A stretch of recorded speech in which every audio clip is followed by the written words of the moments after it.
Shalom a todos los espectadores. En el programa de hoy Eduardo y Fernando nos hablarán sobre el rescate de 4 de los secuestrados del grupo terrorista Hamás y de los casos de antisemitismo que se están desatando en el mundo como lo estamos observando en las universidades y también en las calles. Gracias por seguirnos en Sion Latino. No se olviden de dejarnos su like y si lo desean suscríbanse a nuestro canal. Bueno, buenas noches. Gracias a todos los que nos están viendo en este video, a todos aquellos con el corazón y la cabeza abierta para poder investigar y acercarse más a la verdad de los acontecimientos terribles que están sucediendo en Medio Oriente y a Israel en particular. Esta semana se ha producido el rescate de 4 secuestrados israelíes que estaban en manos del grupo terrorista islámico Hamas. En ese rescate, que fue una operación comando, en donde participaron elementos de la Fuerza Aérea, elementos de tierra y elementos de agua, inclusive desde el mar. Se había atacado un centro clandestino donde Hamas tenía secuestrado a estos 4 ciudadanos, consiguiéndose con éxito el regreso de los 4 en buen estado de salud para que puedan volver a juntarse con sus familias. Este acontecimiento, por supuesto, creó un montón de opiniones. Las redes, como todo el mundo sabe, están inundadas de opiniones y en contra y a favor, por aquellos que a lo mejor no tienen el suficiente conocimiento de lo que está pasando y aquellos que lo hacen sabiendo y conociendo del tema, pero con una firme intención de desinformar y demonizar a Israel, que lo único que está haciendo es librar una batalla contra un grupo terrorista que está constantemente amenazando la vida y la seguridad de sus ciudadanos. Tenemos una persona que como ejemplo le vamos a poner Gutiérrez, que inclusive ha calificado a los judíos como piojosos, diciendo por 4 piojosos, refiriéndose a los 4 secuestrados, murieron 250 palestinos. A Gutiérrez, que por supuesto es un nombre que yo le puso, no es el nombre verdadero de él, me gustaría contestarle que no son 4 piojosos, son 4 seres humanos, no importa la religión, no importa el credo, no importa dónde pertenezcan, son humanos. Es decir, que desde ya esa degradación por el género humano lo califica en el tipo de persona que es el señor Gutiérrez. Por otro lado, la batalla que se libró fue muy cruenta. Las 250 víctimas o los 250 muertos que se manifiestan en los medios dentro digamos, de las fuerzas de Hamas, no hay civiles, todos fueron fuerzas del grupo terrorista que estaban custodiando a esos secuestrados. Y bueno, en los combates con el ejército israelí murieron 250 personas que honestamente y sin ningún tipo de cargo de conciencia, a todos aquellos que me van a ver, posiblemente me lo critiquen, ojalá hubieran sido más, porque son gente que lo único que sabe es causar terror. Hoy le toca a Israel, mañana no sé. Bueno, yo por mi parte creo que ya manifesté lo que quería manifestar, pero hay temas importantes que nos quedaron del programa anterior y que hoy, como lo hemos prometido, lo vamos a continuar. Y bueno, estoy aquí con mi compañero Eduardo Melniski, que tiene temas importantísimos, importante saber, importante ahondar en los temas importantes, importante informarse para poder brindar una opinión y no dejarse llenar la cabeza por todos los niveles que existen en las redes, en donde se produce una gran desinformación y una gran falsedad. Así que bueno, querido Eduardo, ¿cómo estás?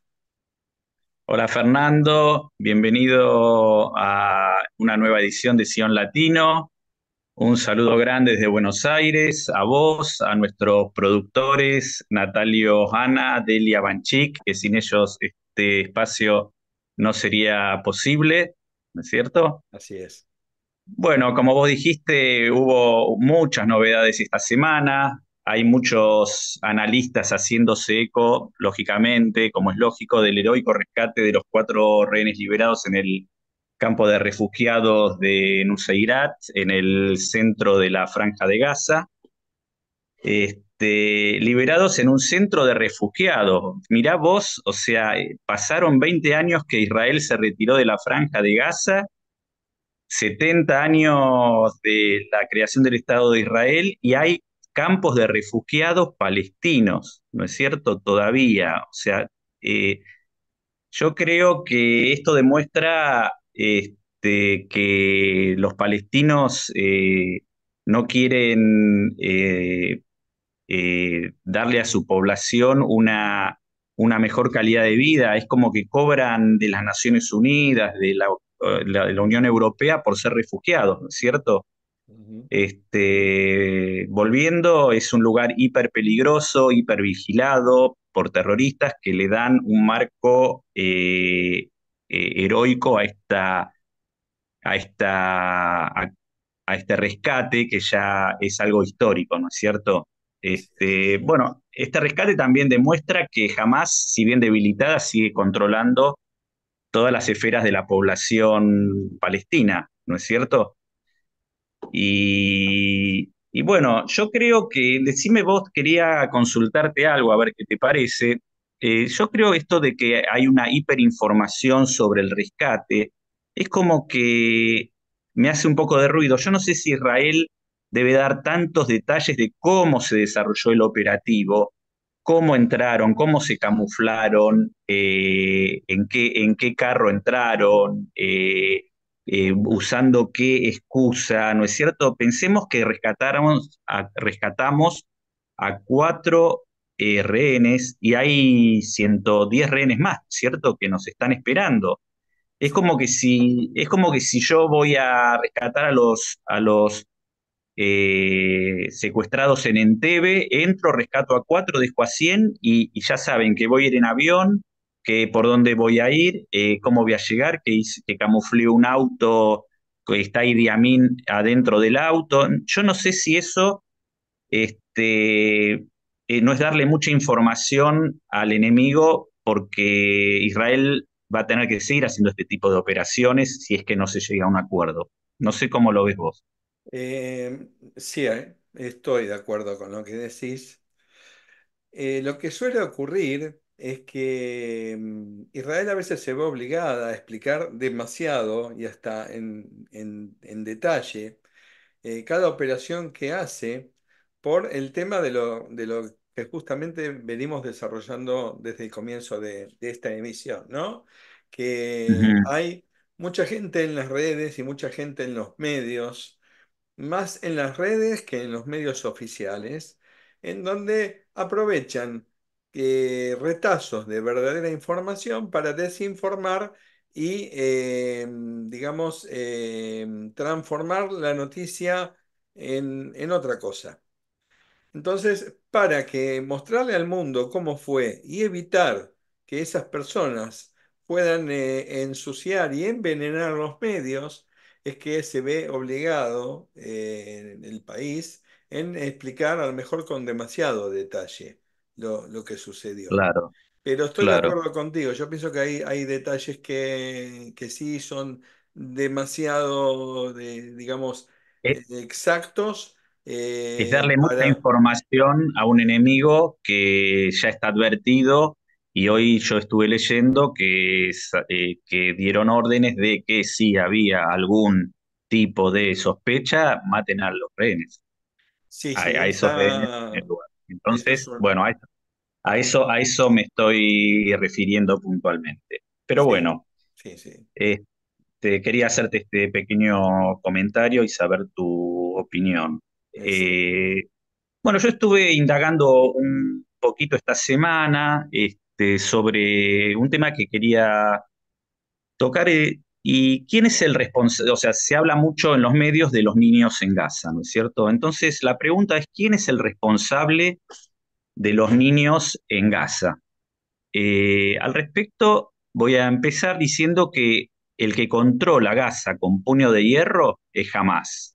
Todo lo que sucede políticamente, militarmente, los túneles, los misiles, fábricas de armamentos, contrabando de armas, todo lo que se te ocurra, los alimentos y la ideología y los objetivos pasan por Hamás.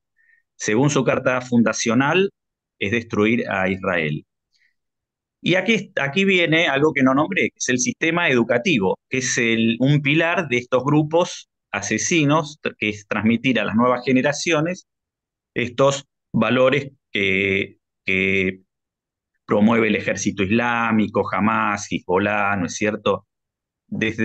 Puntualmente Hamás, desde muy pequeños son adoctrinados religiosa, ideológicamente para ser suicidas y matar judíos, matar sionistas. Sus pensamientos están programados en la Jihad. ¿La Jihad qué es? Guerra, guerra santa, pero es una guerra. O sea, los niños son asociados a la guerra en las escuelas.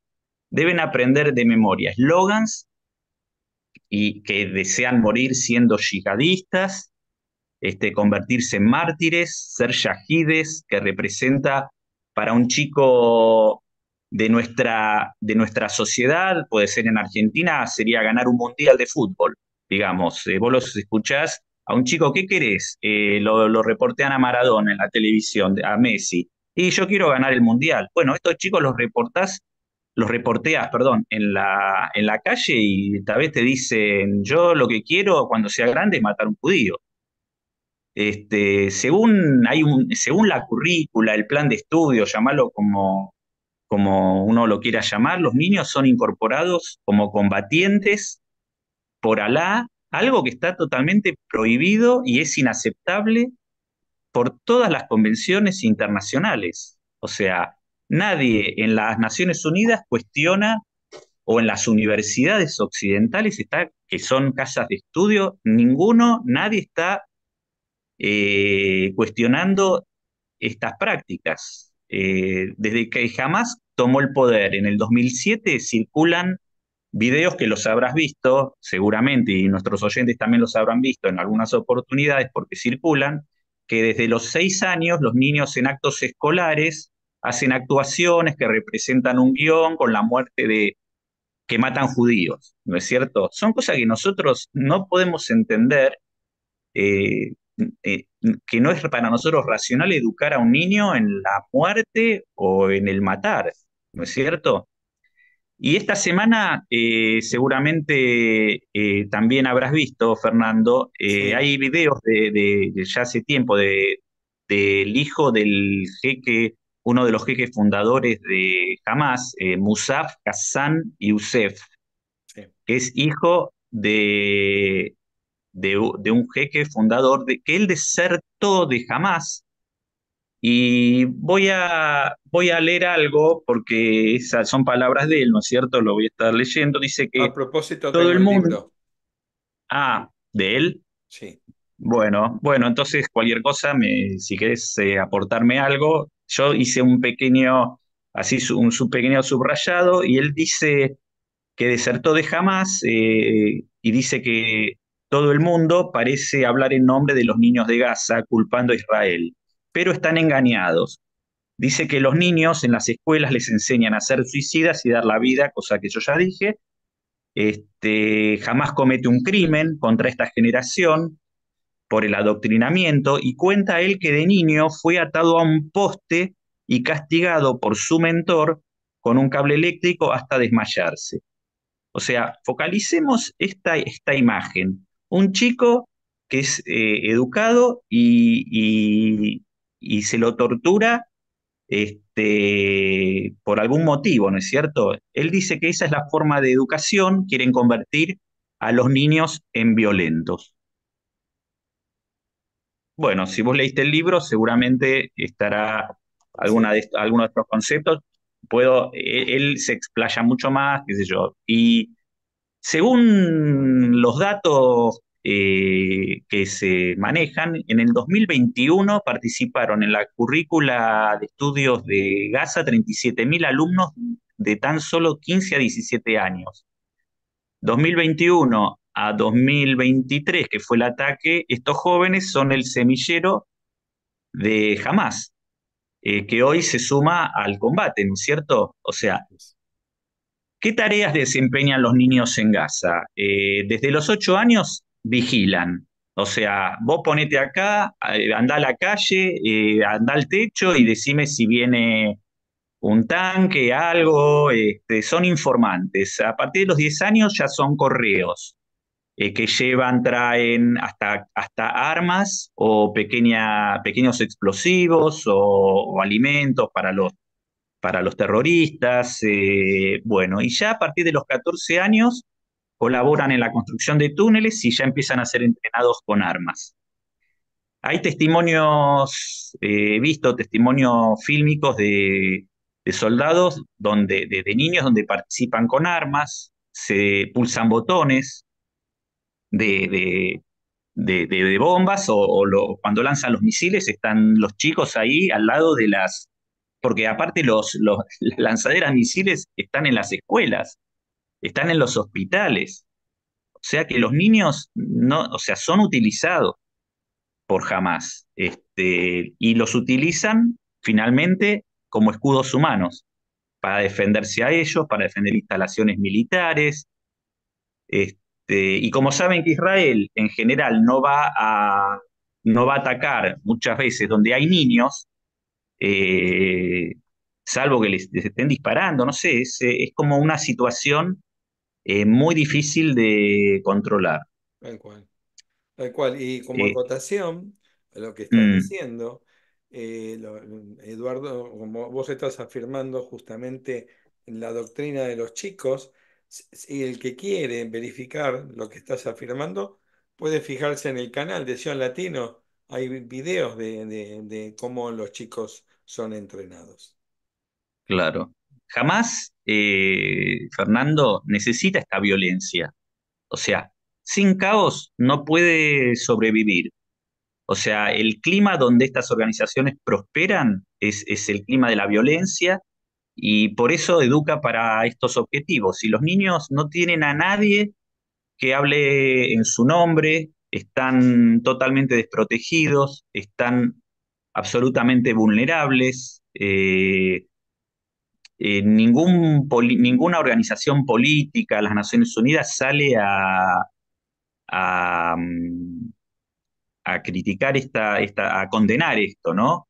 Los No la atacantes, UNICEF, no la la UNICEF, UNESCO, la, ni... la UNRWA, nadie. O sea, es más lo fomentan. Vos fíjate esto, mira, Fernando, los atacantes, digamos, los atacantes, las bestias que perpetraron el ataque del 7 de octubre, al momento que jamás tomó el gobierno en el 2007, tenían 4 años. Los chicos o sea, fueron educados por 17 años, adoctrinados en el fundamentalismo islámico para hacer lo que hicieron el 7 de octubre. Ya lo representaron en las escuelas, en las colonias educativas. Esto se fue gestando y pensamos que nunca iba a pasar, porque son niños, porque eran niños. Bueno, estos chicos de hoy hicieron una masacre. Ellos, o sea, lo voy a unir esto, este testimonio que también está en las redes, Fernando. El ejemplo más cabal de esta realidad lo dio un joven palestino de 18 o 20 años que durante el ataque a los kibutzim llamó a sus padres y les dijo con orgullo, mientras se filmaba, papá, maté a 10 judíos y lloraban de la emoción. Sí. O sea, es lo que yo te decía de lo del chico que es lo que desea cuando es niño. O sea, él cumplió con todo lo que le enseñaron. No hay nadie en el mundo que denuncie esto. El único responsable de la muerte de los niños y civiles en Gaza es Hamas. Esto hay que afirmarlo, hay que entenderlo, su ideología, su cultura, la cultura de la muerte es lo que se está viendo hoy en día. La generación palestina de, de los chicos que nacieron entre el año 2000 y 2024 está perdida. Tal vez no, tal vez de los que tienen 4 años, tal vez no, pero está perdida para la paz. Están programados para odiar, para matar, de la misma manera que lo hicieron el 7 de octubre. Yo no puedo ser esperanzador y para finalizar, creo que Israel debe estar más que atento porque estos chicos y esta educación es la semilla de futuras guerras. Es cierto. Y mira, justamente a raíz de lo que estás diciendo y que tenía pensado presentarlo de otra forma, quiero mostrarte algo. Solamente dame un Ujú. segundito a propósito Dale. exactamente de lo que vos estás diciendo. أنا دكتور أكاديمي. أنا الحمد لله مكتفي ذاتيا، والحمد لله حياتي غنية كويسة. نحن صامدين صحيح، لكن قيادتنا قيادة وسخة من هنا مستشفى شهداء الأقصى. قيادتنا ألفت الدماء، ألفت هذا الحال، ألفت هذا الحال، ألفت. حسبنا الله ونعم الوكيل فيهم. اللهم إنهم نحن خصماهم يوم القيامة. اللهم أصابنا في هذه الأيام العشر، أيام الحج، أيام يا رب أستحلفكم بالله هذا المقطع يضل يروح للقيادة الفلسطينية. أنا شخص الحمد لله على مستوى من العقل والعلم والإيمان، أنا زي كافة الشعب، لكن ما تزعلوش، شعب جبان، شعب جبان. والله صدقنا بنصرت امبارح كنا في منع عنها وكنا اوقفناها يا عالم.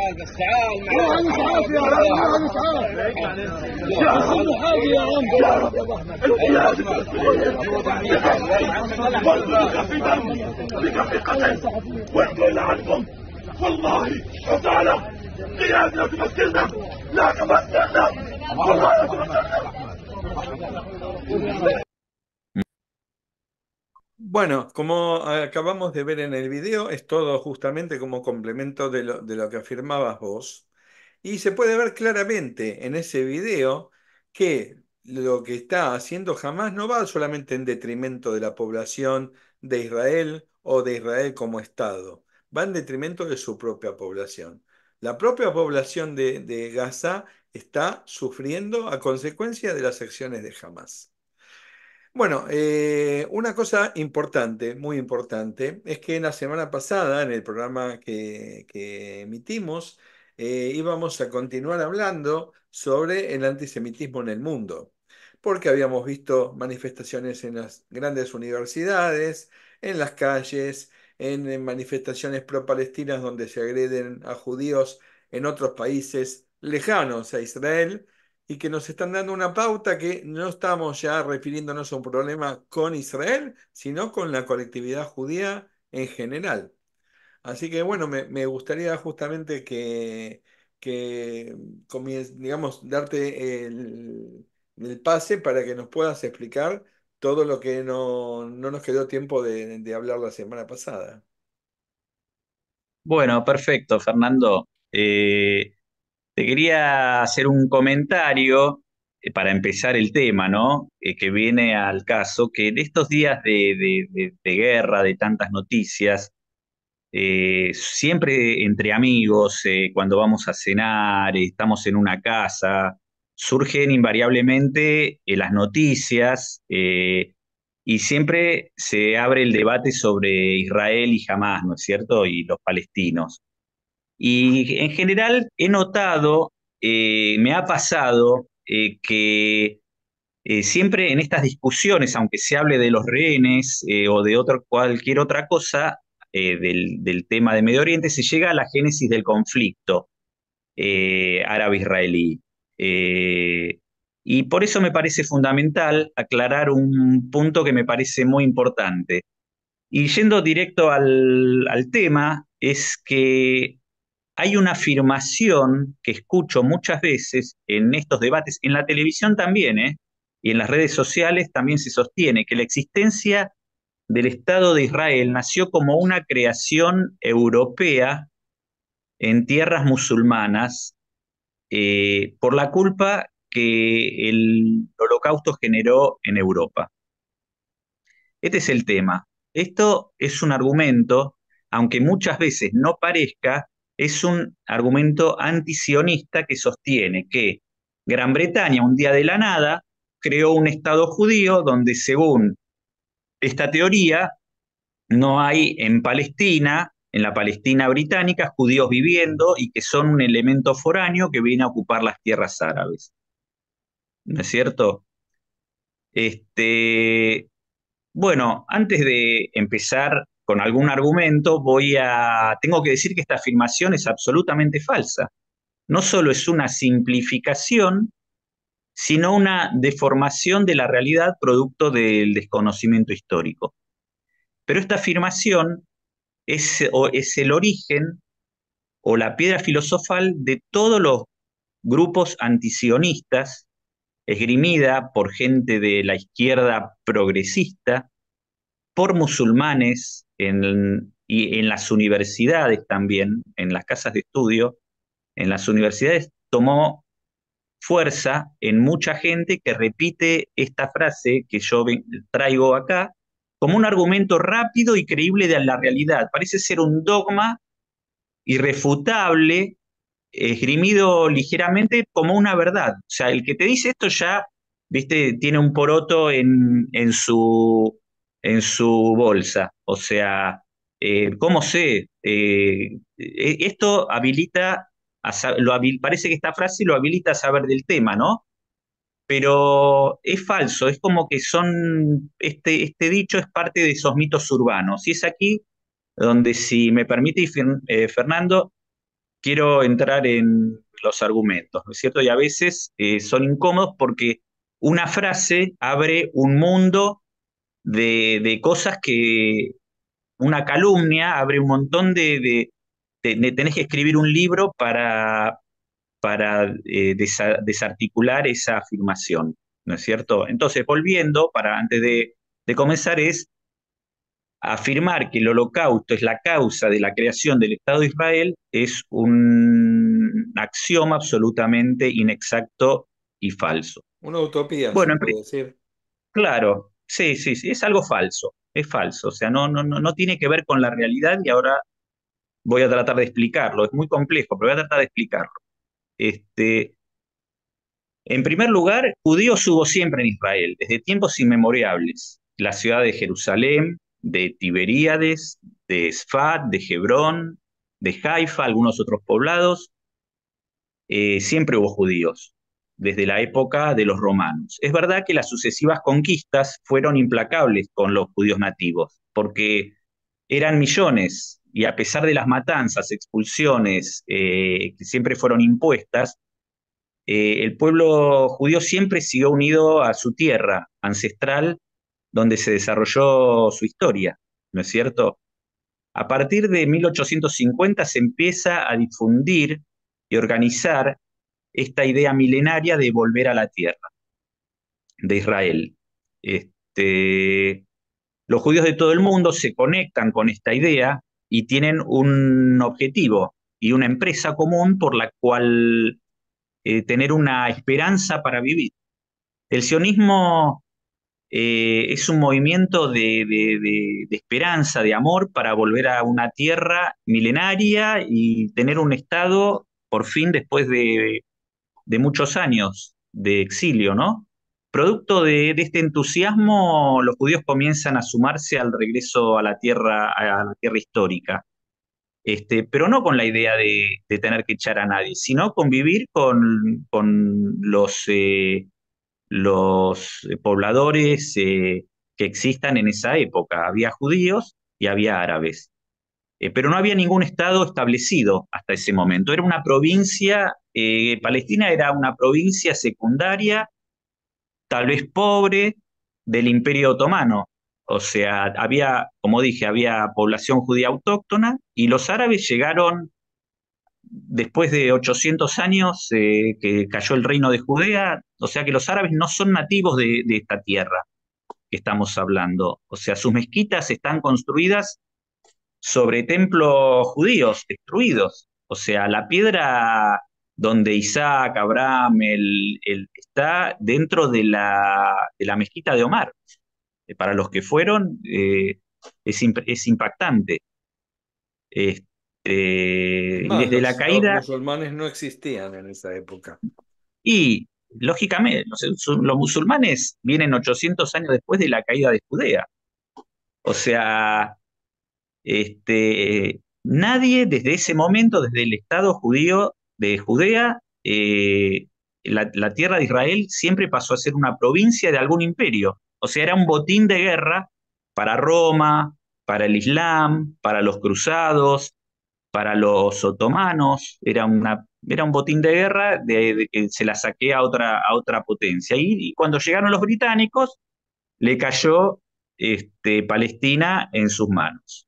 Bueno, tratando porque hay que explicar que los inmigrantes judíos comienzan a llegar a Palestina en cantidades a partir de los años 1870, que vienen, no solo vienen de Europa, vienen de Yemen también. La primera aliá vienen de Yemen. No son una población que se extraña a la tierra, conocen cada lugar, conocen lo que pasó en cada lugar de Palestina, de Israel, conocen Jerusalén, Masada, Sfat, a través de los textos, de la historia. Sí, quiero Bueno, aclarar que Aliá, perdón, que agregue una sí, pequeña cosa para aquellos que no entienden hebreo. Cuando Eduardo se refiere a Aliá, se está refiriendo a inmigración. Es decir, los inmigrantes, los que hacen Aliá a Israel. Sí, perdón, Eduardo. exacto, exacto, vale la aclaración.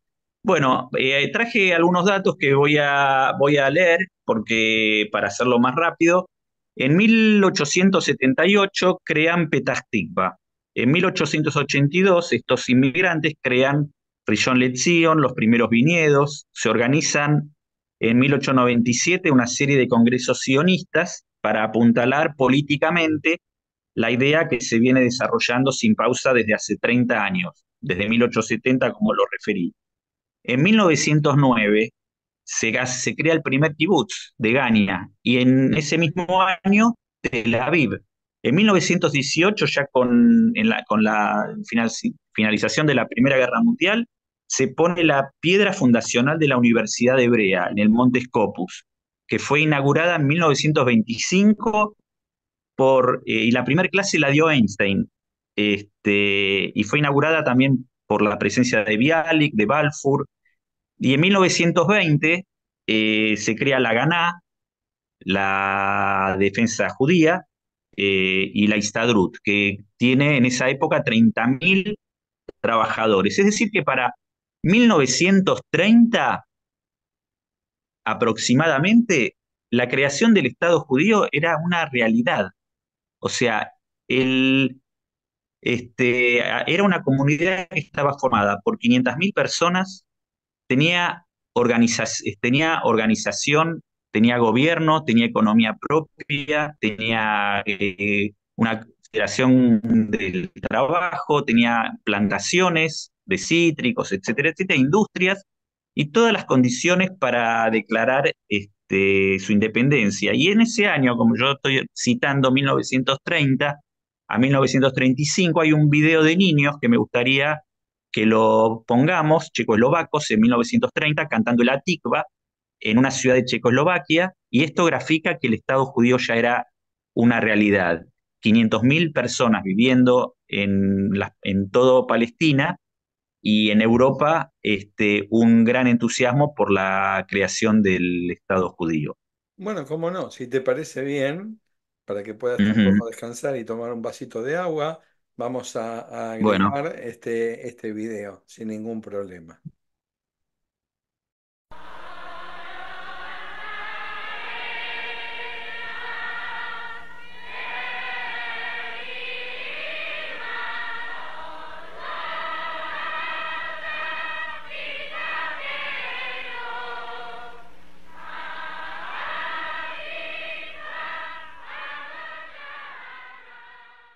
bueno, muy bien.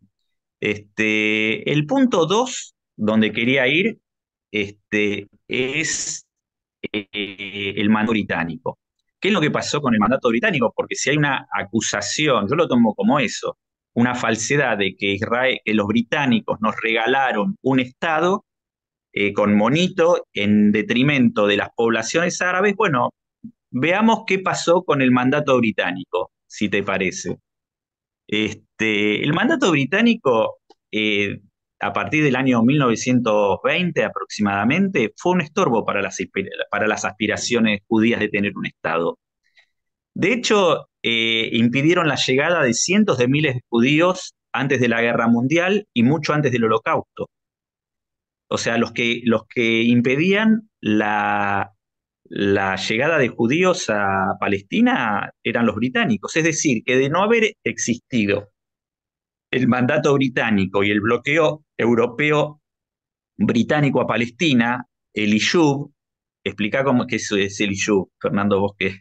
Sí, un Eh, yishuv es un asentamiento, un exacto, lugar donde, digamos, agrícola, que no es un kibutz, es privado, pero sí es un asentamiento agrícola. exacto. El Iyub judío, como se llamaba la población judía de esa época, hubiese crecido exponencialmente antes de la guerra, antes de la Segunda Guerra Mundial, e Israel hubiese declarado su independencia en el año 1930 a 1935, como mucho a 1939.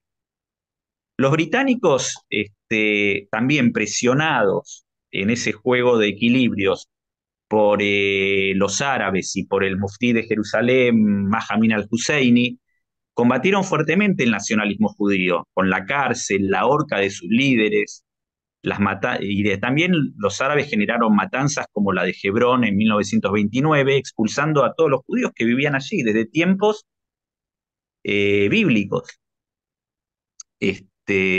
Por eso también surgieron las organizaciones como el Irgun y el Lehi, que combatieron abiertamente las políticas británicas y trataban de defender de los ataques árabes, ¿no?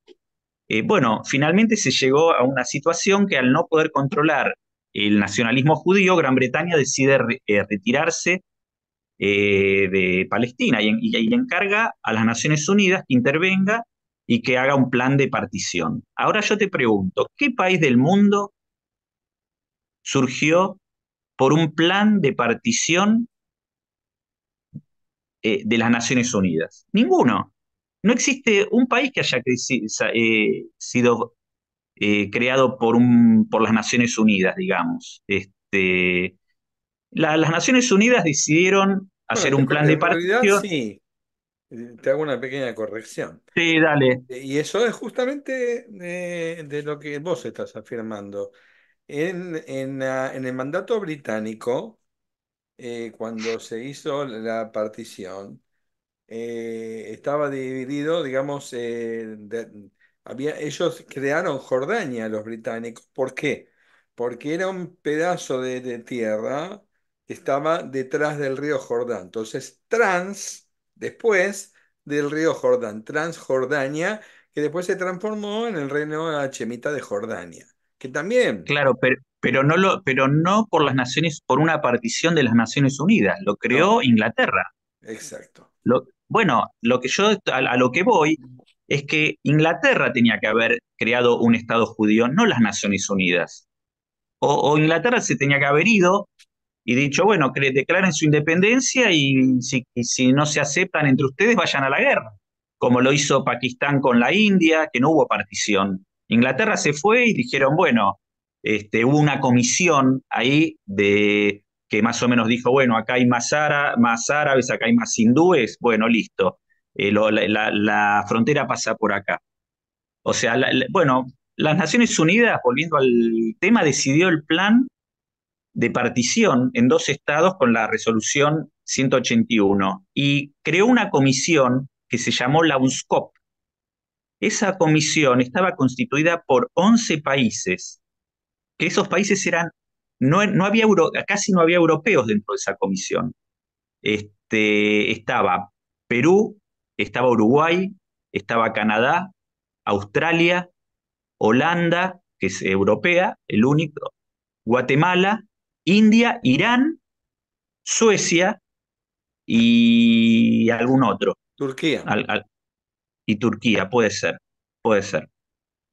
O sea que cuando se habla de que las Naciones Unidas, los europeos, no había europeos en esa comisión. Y por la ONU, los británicos y el Holocausto, los judíos nos tuvimos que conformar con una pequeña parte de Palestina, dividida en tres sectores que eran inviables para un país. Son viables si vos tenés paz con tus vecinos, pero si no tenés si tenés vecinos que te atacan, tener tres territorios separados es como muy difícil de defender. Finalmente, esta partición no tuvo ningún valor, porque nadie la acató. Nadie acató la decisión de las Naciones Unidas. Gran Bretaña se marchó sin cumplir la decisión.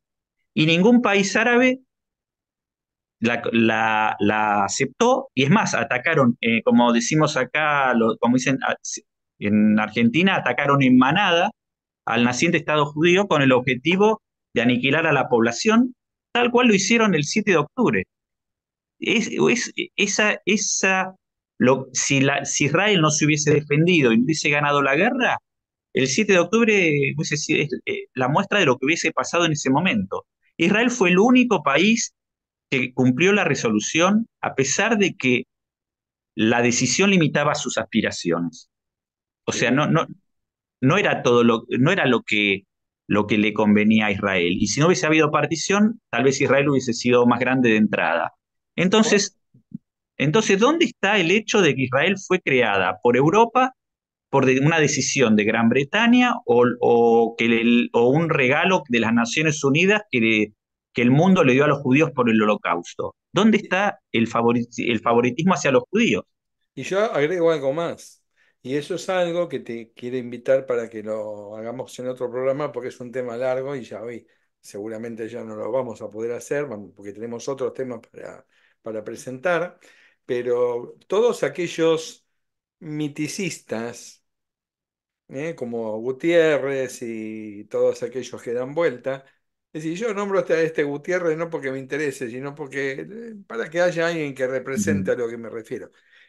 Cuando empiezan a decir, muestran cuatro mapas en donde se ve que Israel ocupa más y que como si le estuviera sacando la tierra a los palestinos. Y exactamente por este tema, y lo vamos a explicar en otro video, es al revés. Los que se fueron quedando cada vez con menos tierras fueron los judíos. Y eso lo vamos a hacer en el próximo programa. Todos aquellos Bueno, que nos miran y quieren informarse y quieren tener toda la información para poder debatir y para no dejarse llenar la cabeza por antisemitas o por gente fantasiosa con intereses y que nos está mirando en Sion Latino porque se quieren informar.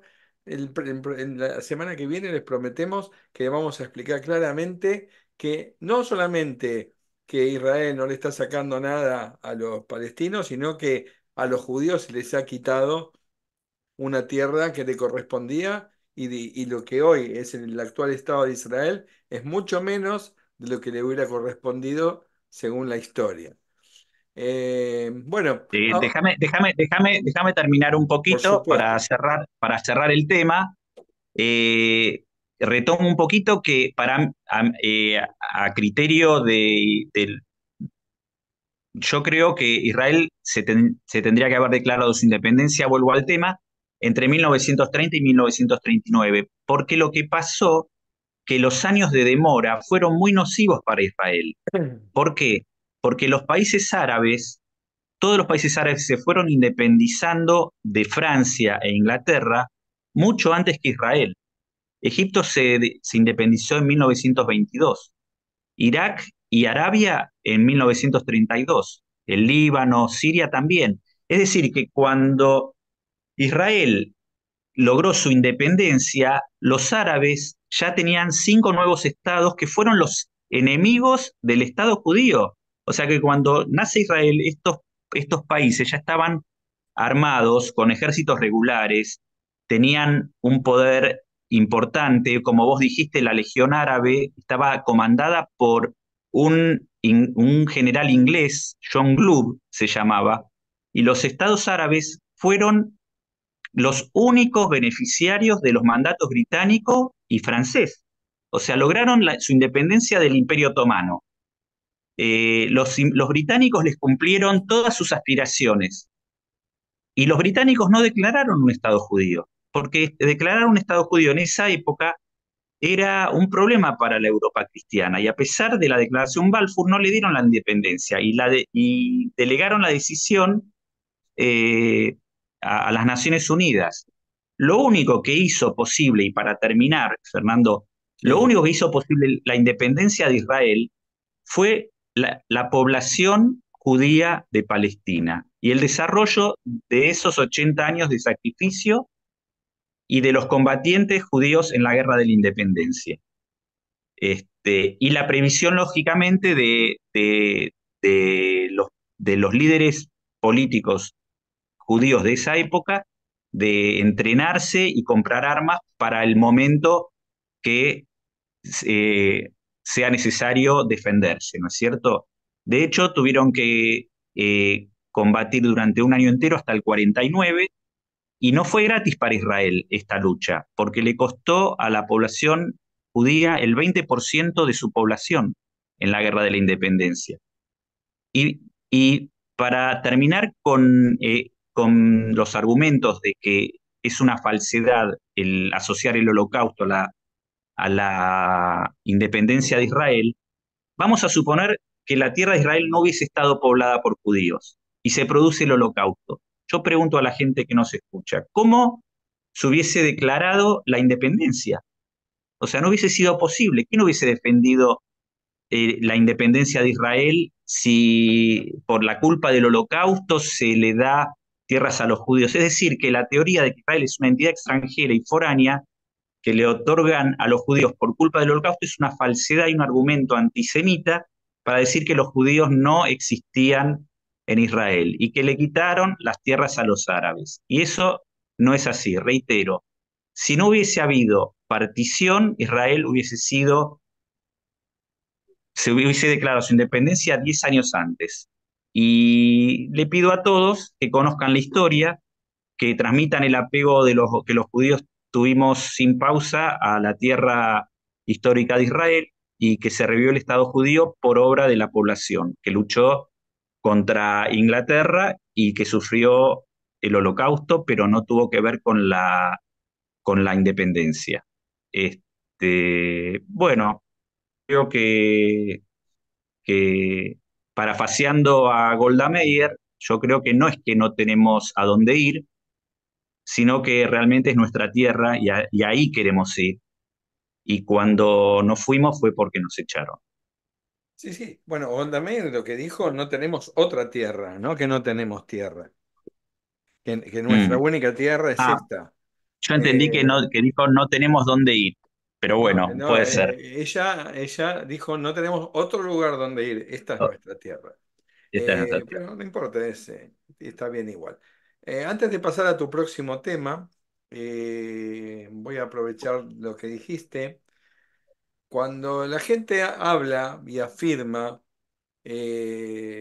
todo lo que acaba Eduardo de desarmar con mucha sapiencia, con mucho estudio y con mucha investigación. Así que, bueno, muchas gracias por toda tu exposición, Eduardo. Usan justamente parte de argumentos. Toda la parte histórica para ellos no existe. Es decir, borran de la historia toda participación judía en Medio Oriente desde las épocas del Imperio Romano. Se olvidan que acá estaban los judíos antes que existieran los cristianos, y se olvidan de que los judíos existían, que los cristianos también estuvieron antes que los musulmanes. Por lo tanto, afirmar que estas tierras Israel se las está robando a un pueblo musulmán es una utopía. Ahora, todas las personas en las redes que se dedican a difundir estas falsedades y estos libélulos antisemitas utilizan siempre las mismas técnicas. Si todos ustedes escuchan de una persona que tiene una obsesión, que en cada programa que saca, cuando una de las personas se define como un geopolítico, es decir, geopolítica abarca todo el mundo, pero no habla de geopolítica, sino que tiene una obsesión con Israel, ya nos está dando una señal. Cuando esa persona ya usa calificaciones denigrando al Estado de Israel como piojosos, como genocidas, como nación maldita y esas cosas que se escuchan, esas palabras de demonización no es nada nuevo, es una técnica que ya también fue usada por la Alemania nazi, por los nazis, para hacerles creer inclusive a la gente que el judío era un virus, que no era un ser humano, que no existía como ser humano. Es decir, son técnicas muy conocidas, pero para aquellos que tienen, digamos, un vacío de información, hacen efecto. Y de eso hay que cuidarse. Por eso que es importante no solamente versión latino, a los cuales por supuesto están invitados y nos pueden ver siempre, sino que hay muchísimos programas, muchísimos videos en YouTube y muchísimos libros y autores y gente intelectual que les puede dar una versión mucho más completa. Y como yo siempre digo, no estoy pidiendo que cambien una opinión y que digan, Eduardo y Fernando tienen razón, todo lo que me contaban es mentira, simplemente informarse. Con eso, digamos, termino lo mío. Ahora tengo una pregunta más, Eduardo. Yo sé que en Argentina hubo un Te Deum y me gustaría aprovechar que sos un investigador, alguien que profundiza todos los temas que toca y que vivís en la Argentina, para que nos hables un poco de eso. Ujú. Sí, Fernando, justamente hace 2 semanas fue el Te Deum en la Catedral de Buenos Aires, estuvo dirigida por el arzobispo. Yo creo que el arzobispo es como el representante del Papa en las tierras donde oficia, ¿no es cierto? Ujú. El arzobispo es Jorge García Cuerva, y mientras escuchaba el Te Deum estaba Milei sentado frente a el gobierno, y el arzobispo habló 13 minutos, creo. En el minuto 6 dijo lo siguiente, lo voy a leer. Bueno, él estaba hablando de que había un precio muy alto, que no podemos permitir, el precio de la realidad que vive la Argentina, la falta de escolarización, los servicios de salud, hablaba de los jubilados, de los ancianos, y que era imposible sostenerse con dignidad, y, y había ejemplos impostergables, dijo en palabras el arzobispo. Y entonces él dice, a su vez, no es menor la descripción que se hace de los sentimientos de Jesús ante la dureza del corazón de los fariseos, dijo el arzobispo. El Señor tiene una mirada de indignación, está enojado, irritado ante tanta crueldad de esos hombres, refiriéndose a los fariseos, que no se conmueven ante el sufrimiento del hombre enfermo. En el contexto actual y con humildad, quiero pedirles que sintamos la mirada fuerte de Jesús, que nos cuestiona y nos reclama un mayor compromiso. Los fariseos, quiero señalar que en la época de Jesús eran una rama de los judíos, que eran gente de la religión, de los textos sagrados.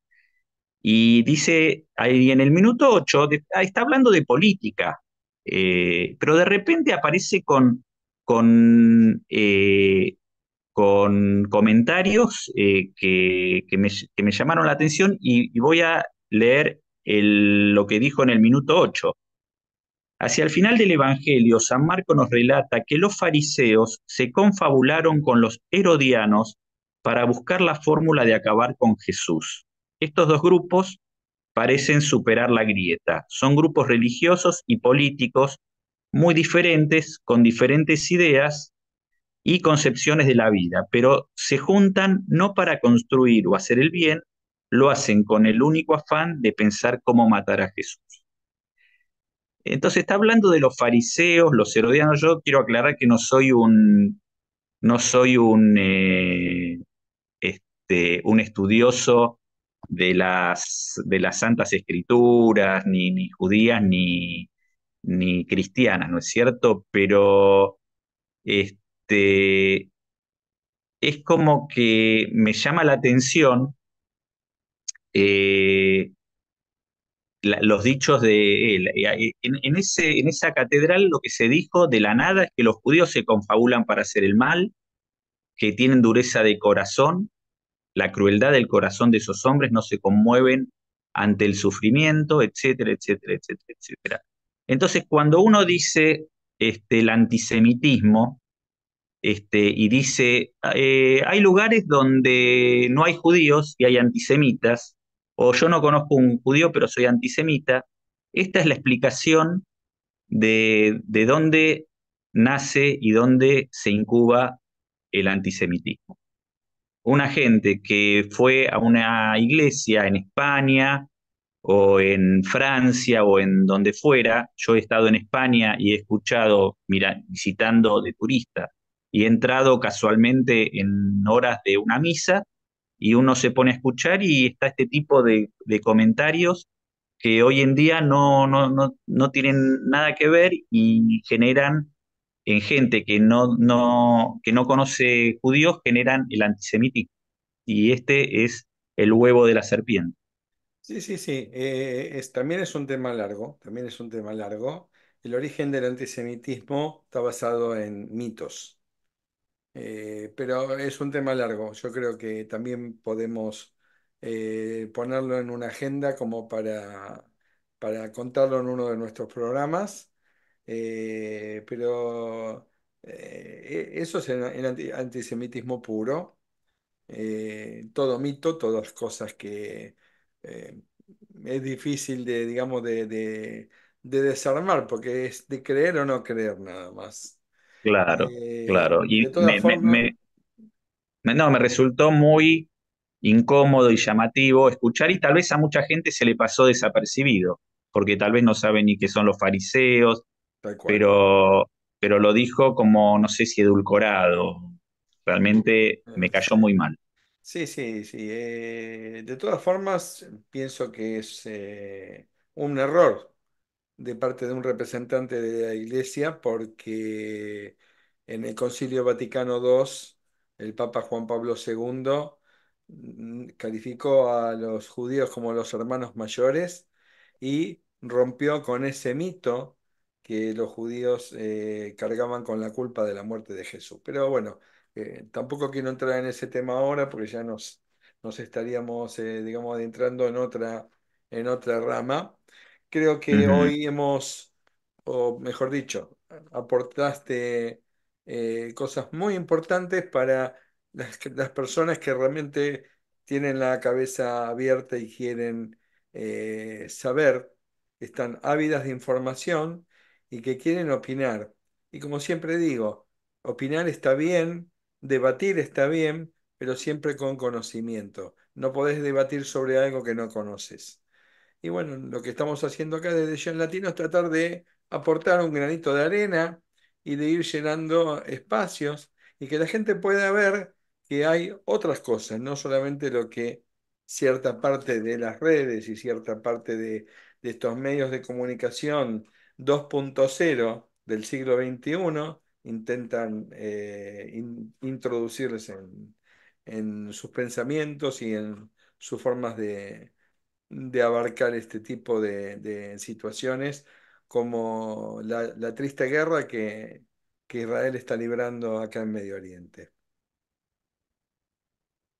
Así que bueno, quería agradecerte tu presencia y bueno, como ya sabes, la semana que viene nos volveremos a encontrar con mucho más temas y mucho más cosas que creo que todavía podemos aportar a nuestro público. Gracias Gracias, por... Fernando. Gracias por el programa. Termino con una frase que me la guardé para terminar el tema y tal vez el programa. y tiene que ver con el tema del desarrollo del antisemitismo, que si Israel hubiese existido en 1930 o 1935, el Holocausto no hubiese existido como tal o en tal magnitud. Millones de judíos hubiesen encontrado refugio seguro en Israel muchos años antes. Y esta es la importancia de la existencia del Estado de Israel. Así es, Gracias. así es. Eduardo, desde ya muchas gracias, como siempre, un placer enorme compartir esto con vos.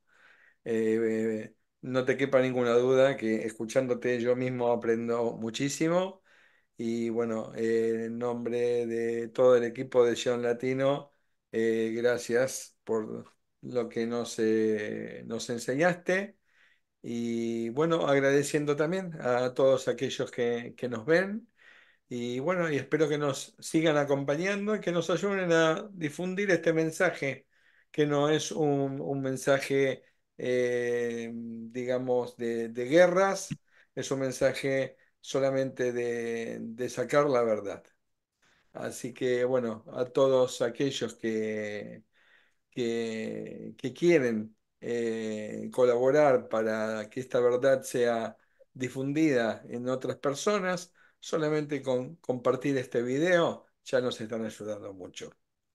Eduardo, buenas noches y bueno, nos tenemos merecido el descanso. Hag Sameach, porque ya estamos acá en Israel, habíamos iniciado Shavuot, ustedes en un par de horas también. Y bueno, que disfruten de esta festividad tan linda de la colectividad. Y bueno, nos estaremos viendo la semana que viene si Dios quiere. Hasta entonces. Gracias, Bueno, Fernando. buenas noches.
Gracias por ver Sion Latino. No te olvides de dejarnos tu like y si te gustó el video inscríbete en nuestro canal de YouTube.